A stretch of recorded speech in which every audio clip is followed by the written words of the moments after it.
Hi guys, so here is a small video of how you can restart your FMG preparation. If you haven't started already, then please take this video as a sign to restart your preparation. So in this video, I'll be sharing a few tips on how you can get back onto your study track. So here is a brief introduction about who I am. My name is Abhirami Harish and I completed my MBBS from Yangzhou University, China. Recently, I cleared my FMG in the January attempt with 177 marks. I'm making this video in English because not all FMGs are from Kerala, but I am from Kerala and I prefer speaking in Malayalam. That's more comfortable for me. But since English is universal, that's why I'm speaking in English. Let's quickly get into the video. Firstly, write down all the 19 subjects in a notebook and categorize them into 3 groups. The first group will be the subjects that you have not touched at all during your last preparation.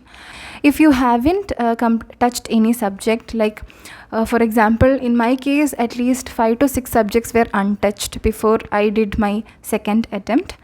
It was in my third attempt that I cleared my FMG. I categorized them into the section of the subjects that I don't know about. The second category will be the ones where you have a little knowledge about it. Previously, when you attempted the last exam, you might have completed the subjects, but somehow you managed to complete it with the help of the rapid revision, PYQs, and PYQ discussions, 25 important questions, flashback, etc. But you have this feeling that you have not completed it as how you should have. So that will be the second category, and the third category will be the ones that you have confidence about. The subjects that you have finished watching, I mean you have attended the classes and you have the notes, and at least once you have gone through them. If you do it this way, you'll get an idea about where you stand. Like how good was your preparation last time. So you'll have a vague idea about how to start your preparation. Now after categorizing them into these 3 groups, I had talked about the subjects that you hadn't touched last time, right? So in that category, if you have the subjects like surgery, medicine, obs gynae and PSM, we know that these are very high yield subjects. They have at least 30 to 33 marks in our paper, right? So if any of these 4 subjects are there in the category of the subjects that you have not touched, then prioritize them first to complete. And after that subjects, there are subjects that comes on the medium score levels, like for example ENT, ophthalmology, anatomy, pediatrics, etc. So these subjects at least carry 12 to 17 marks. So if any of those subjects are then that should be the subject that you will be picking the next. Okay, so this was the first thing, that was to categorize the subjects in order of how much you know about it. The next thing that you must have is a timetable, a week's timetable. If you have already completed some subjects, chances are very high that we will be retaining some of the information from our last time's preparation. So prepare a timetable that is a bit relaxed timetable, because we have to keep the momentum from now till the end of our exam. So it's important that we pick a healthy timetable that is doable. For example, today is Wednesday and you must have a timetable till the next Wednesday. So you have a bird's eye view about what you have to do on the next 7 days. If you have picked a subject like surgery, you can maybe finish it off in 6 days. So just plan a timetable wherein you have the next 7 days. The first 6 days will be going for surgery. So in this surgery period, you will not touch any other subject, but only stick to attending the class and preparing your notes. If you have printed notes, that is much better, I'd say, because we are always running out of time. If you have picked a subject like ENT, then you may allot like 4 days for completing ENT. I mean attending the classes and preparing your notes. Like if your notes are already printed, then maybe you can keep on underlining or highlighting the important ones as you go. So how you can allot the days is like, for ENT we know that it's ear, nose and throat. So Year is a big topic for us to cover, so maybe you can take 1.5 days to cover the ear topic, and larynx, pharynx, that the throat portion can be covered in 1 day, and nose can be covered in the third day. And you can put a 4 days timetable for ENT if you want to complete it. But if it's not getting over by the 4th day, you can take 2 days extra, because I think we are just going to get back on track, so we need some buffer time to get used to studying again. So in that way, we are coming to the third thing that you have to do is to track how many hours you study a day.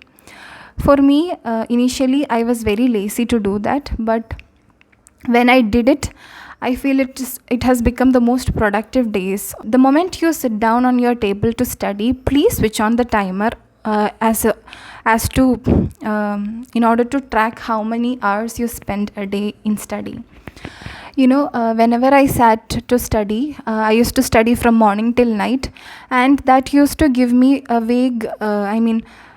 very false assumption that I was doing a lot, I was studying a lot, but that was not the truth.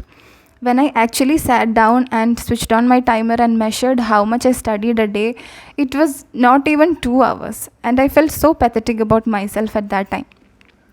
So this should not happen to you. When you're preparing for an exam like FMGE, you must track how many hours you study a day. That is very important to give us an idea about how much we are working. This might take some time for us to cultivate the habit of switching on the timer for studying, but make sure you keep trying. So as the days progresses, after a week, this will become a habit to you. As you keep on measuring how much you're studying, that will boost up your productivity. As you are attending the classes, please switch on the timer. It's easy to at least reach at least at 10 hours maybe. I am not exaggerating, guys, but if you're watching the videos, time goes very quickly, so it's a bit easier to hit the 10 hours track. So if you haven't done that, please cultivate the habit of tracking the time. Okay, at least 7 hours of day should be given for your studying. A major chunk of your day should go into studying, not for anything else. I used to check my phone every now and then. Whenever I had my breakfast, lunch or dinner, I used to watch the videos from YouTube or shorts or reels. But little by little, they somehow took a lot of my time. They somehow stole a lot of my time. The moment when I realized that, I was very angry. But since I was studying, it somehow made me feel that I am doing a lot, I am studying a lot, but I was very wrong. So this must not happen to you. The biggest thief of our time is YouTube, social media, and other stuffs. I had Snapchat, Instagram, YouTube, all these things stealing a lot of time from me. We easily get distracted, so it's better to avoid those distractions during our preparation phase. I won't suggest this to everybody, because not everybody will find that helpful. You might be using them as a mode of relaxation. If you're willing to quit social media, it will be the best thing that you can do to yourself. Maintaining from March till the end of July without social media might be tricky and might be difficult. If you can't do that, maybe take a 2 weeks break, and for some days you can use it. And if you can continue that way, that will be much more better. Now the next thing is a very important thing. I think it's an important step that we accept that we got this much mark and we somehow couldn't make it. So firstly, get adjusted to the truth that we didn't pass last time. That acceptance is very important, and you must move on from that result as quickly as possible. I've been also in the same situation last time when when my score was 139. You might also have your own reasons why you couldn't make it last time. So, but I must say, you have to accept it, because without accepting the failure, we can't move forward. We can't carry all the baggages and sit with a lot of regrets. If we prepare with a lot more determination than last time, then we can quickly clear this one. Okay, so Please be hopeful, please trust, please believe in yourself that you will be able to do it this time.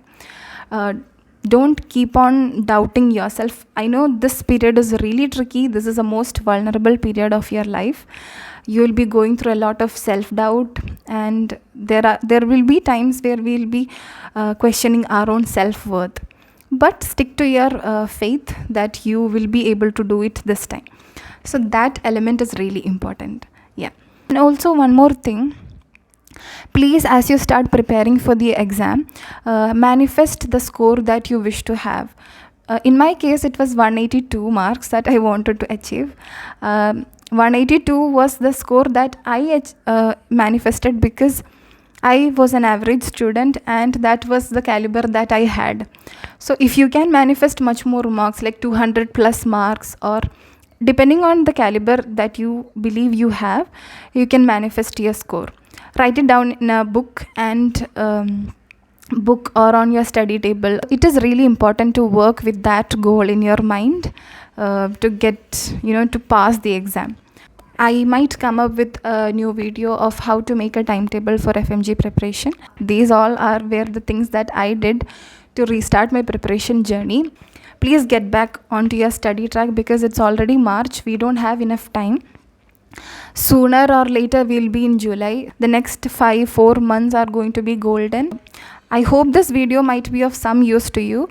So in that hope, let me wind up this video. If you liked this video, please make sure that you like, share and subscribe to my channel. And if you have friends who are preparing for FMG, please send it to them as well. So that's it. I hope we do this together. If you have a little bit of dedication, little bit of courage, discipline, consistency, you'll be able to make it this time, I'm sure. So thanks for watching. Bye bye.